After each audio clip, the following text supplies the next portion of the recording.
CPR, Edward growled at me fast and demanding. Yes! I adjusted his face swiftly, looking for any sign that he was going to react like Rosalie. There was nothing but single-minded ferocity. Get her breathing! I've got to get him out before... Another shattering crack inside of her body. The loudest, yet so loud. We both froze in shock, waiting for her to answer and shriek. Nothing. Her legs, which had been curled up in agony, now went limp, sprawling out in an unnatural way. Her spine! He choked out in horror. Get it out of her! I snarled, flinging the scalpel at him. She won't feel anything now! And then I bent over her head. Her mouth looked clear, so I pressed mine to hers and blew a lungful of air into it. I felt her twitching body expand, so there was nothing blocking her throat. Her lips tasted like blood. I could hear her heart thumping unevenly. Keep it going, I thought fiercely at her, blowing another gust of air into her body. You promised. Keep your heart beating. I heard the soft, wet sound of the scalpel across her stomach. More blood dripping onto the floor.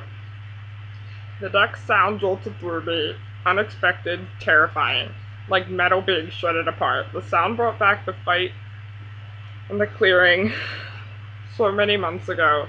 The tearing sound of newborns being ripped apart. I glanced over to see Edward's face pressed against the bulb. Vampire teeth, a surefire way to cut through vampire skin. I shuddered as I blew more air into Bella.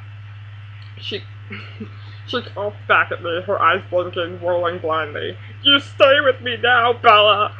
I yelled at her. Do you hear me? Stay! You're not leaving me! Keep your heart beating! Her eyes wheeled, looking for me or him, but seeing nothing. I stared into them anyway, keeping my gaze locked there. And then her body was suddenly still under my hands, though her breathing picked up roughly, and her heart continued to thud.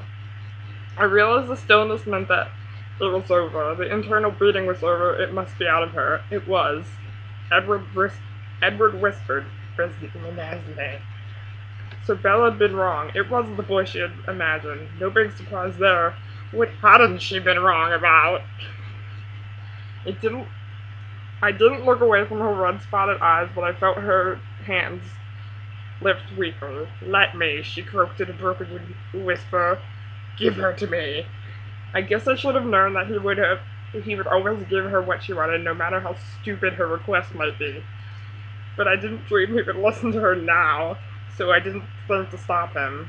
Something warm touched my arm. That right there should have caught my attention. Nothing felt warm to me. But I couldn't look away from Bella's face. She blinked and then stared, finally seeing something. She moaned out a strange... She moaned out a strange, weak croon. Bring me. So beautiful.